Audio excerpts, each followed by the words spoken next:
Hi అండి. Hi. ఇవాళ నేను విసిరికాయ జామ్ చూపిస్తాను. కొంచెమే పావు విసిరికాయలే చూపిస్తాను చూడండి. మొన్న పచ్చడి చూపించాను కదా. ఇగో మన ఇడ్లీ పెట్టి పాత్రలో నీళ్లు పోసాను. ఇగో ఒక పావు విసిరికాయలు ఇవి. ఇప్పుడు నేను ఇడ్లీ సెట్లో నీళ్లు పోయకుండా మామూలుగా ఉడికించేస్తాను. శుభ్రం కడిగేసాను. ఇప్పుడు ఇడ్లీ సెట్లో పెట్టేసి ఉడికించేస్తాను. చూపిస్తాను చూడండి.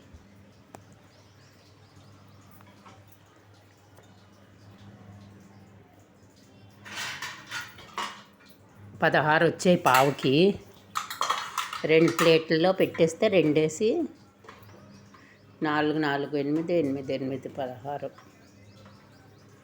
16 వస్తా. పావుకి 16 వచ్చాయి మామూలు మీడియం సైజువి. చూడండి, ఇది ఇడ్లీ సెట్లో పెట్టి ఒక్క 10 15 20 నిమిషాలు ఉడికించేయాలి ఆవిరి మీద. చూపిస్తాను చూడండి.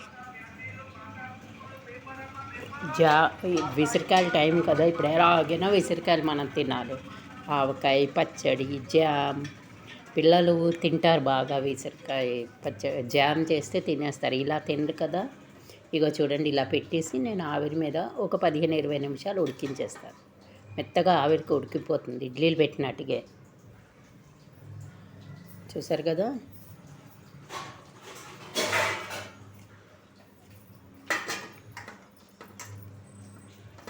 ఇలా ఉడికినేస్తాను. 15 20 నిమిషాలు అయ్యాక మళ్ళీ చూపిస్తాను. చూద్దాం ఉడికిందో లేదో. ఉడికిపోతే కొంచెం 10 నిమిషాలు ఇంకా ఉడికిస్తాను. ఇప్పటికి 10 నిమిషాలు అయింది. కొంచెం గట్టిగా ఉంటే మళ్ళీ మూత పెట్టేద్దాం. ఒక్క పిసరు ఉడకాలి ఇంకాను. చూడండి, ఒక్క 10 నిమిషాలు ఉడకనిద్దాం. అప్పుడు తీసేసి పిక్కలు ఇలాగ దేంతోనే ఇలా కొడితే పిక్కలు వచ్చేస్తాయి. ఉడికినవి కదా. చూపిస్తాను చూడండి. చూపిస్తాను పదండి. ఇగో ఇలా ఒకసారి కొడితే పిక్కకు వచ్చేస్తాయి. వేడిగా ఉన్నాయి, వేడి మీద ఇలా కొడితే చాలు. వేడివైనా తినేయచ్చు విసిరికాయలు. పొద్దున్నే పరగడుపున ఉడికించి ఆవిరి మీద ఉడికించి తినవచ్చు. చూడండి, ఇలా కొడితే అన్ని పిక్కలు బయటకు వచ్చేస్తున్నాయి. మెత్తగా ఉడికిపోయింది. చూసారు కదా. ఇలా వేడిగా ఉన్నది. ఇప్పుడు ఇలా పిక్కలు వచ్చేస్తాయి. పిక్కలన్నీ తీసేద్దాం.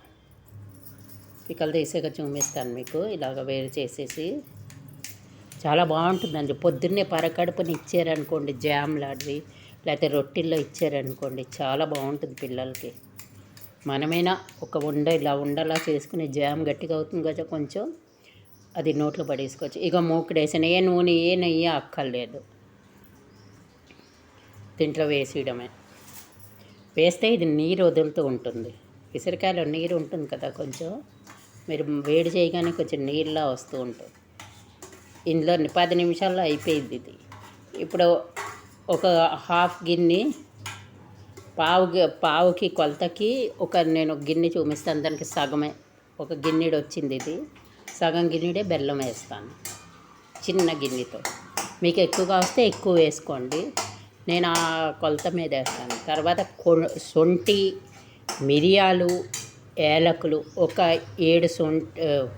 7 మిరియాలు, ఒక చిన్న ముక్క శొంఠి, ఒక 3 ఏలకులు శుభ్రంగా దంపేసాను నేను. మీరు ఈ శొంఠి లేకపోతే అల్లం వేసుకోవచ్చు. నేను శొంఠి ఉన్నది ఇంట్లోనే, శొంఠి అన్నిటికీ వాడుతూ ఉంటానని శొంఠి ఉంచాను. మిరియాలు, శొంఠి, ఏలకులు మెత్తగా కొట్టేసాను. ఇప్పుడు విసిరికాయ వేసి సగం గిన్నెడు బెల్లం వేసాను కదా. ఇగో పొడి శొంఠి, మిరియాలు, ఏలకులు పొడి కొట్టాను. బెల్లం వేసాను కదా సగం గిన్నెడు. ఇగో ఇప్పుడేమో దీంట్లో ఉప్పు వేస్తాను. సరిపడా ఉప్పు వేయండి, చూసుకోండి. తగ్గితే మళ్ళీ కావస్తే వేసుకోండి. ఉప్పు వేసాక చిల్లీ ప్లస్ కారం, అదే మిరపకాయలు గింజలు లాంటివి వస్తాయి కదా, చిల్లీ ప్లస్ అది వేయాలి. ఎందుకంటే తీపి కారం 2 ఉండాలి ఇందులో. ఉట్టి కారము తినలే, ఉట్టి తీపి తినలే. కొంచెం వేగట ఉంటుంది కదా, అందుకు 2 పడాలి. ఇగో చిల్లీ ప్లస్ కారం వేసాను. ఇప్పుడేమో ఇది ఆశీర్వాద్ కారం, కొంచెం కారం వేయాలి. అప్పుడు తింటూ ఉంటే తీపి తీపి కారం కారం నోటికి బాగుంటుంది. తర్వాత శొంఠి ఘాటు, ఆ మిరియాల ఘాటు, యాలకులు ఇవన్నీ మనకి తింటూ ఉంటే తగులుతుంటుంది. ఒక్కొక్క చిన్న ఉండల్లాగా చేసి పరగడుపున తినండి. ఇగో చూడండి వేసాను నేను. ఇప్పుడు దీన్ని మెత్తగా కొంచెం పసుపు వేస్తాను.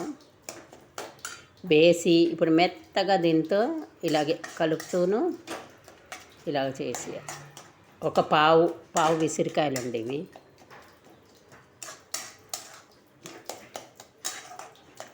పావు విసిరికాయలకి ఇలా వచ్చింది చూడండి. చాలా బాగుంటుంది టేస్ట్గాను. చూసారు కదా, చూపిస్తాను చూడండి. ఇది దగ్గరగా బాగా వేగనీయాలి. అందులోంచి నీరు వదులుతూ ఉంటుంది. విసిరికాయలు కొంచెం పసుపు వేద్దాం. విసిరికాయల్లో కొంచెం నీరు ఉంటుంది. అయిపోయింది, దగ్గరగా వేయించేసాను కదా. ఎక్కువ టైం పట్టదండి. మనం కూర ఏమైనా వండినంత కూడా పట్టదు. చూసారు కదా, దగ్గరగా వేయించేసాను. ఇగో చూడండి, జామ్, ఖట్టి మీఠీ జామ్, తీపి పులుపు జామ్, కారం తీపి కొంచెం వేగట చాలా బాగుంటుంది. తింటే దాని అనుభవం తెలియదు. రొట్టెలోకి తినండి, ఉప్మాలోకి తినండి. పిల్లలు ఇలాగే చిన్న చిన్న, ఇది కొంచెం గట్టి పడుతుంది కదా, నేను చిన్న చిన్న ఉండలు చేసి ఉంచేయండి. ఉంచుకొని తినేయండి. వారం రోజులు ఉంటుంది ఇది. ఇలాగా వారం కంటే ఎక్కువ రాదు, పావుది. వారం రోజులు పెట్టి మళ్ళీ తెచ్చుకుని మళ్ళీ చేయండి. ఇప్పుడు సంవత్సరం అంతా దొరుకుతున్నాయి విసిరికాయలు. చూశారు కదా, చూడండి, చెయ్యండి, తినండి. లైక్ సబ్స్క్రైబ్ తప్పకుండా చేయండి. చూడండి, జామ్, విసిరికాయ జామ్ చూడండి. లైక్ చేయండి. Thank you. తప్పకుండా లైక్ సబ్స్క్రైబ్ చేయండి మర్చిపోకుండా. చూశారు కదా, నిమిషాల్లో అయిపోయి జామ్.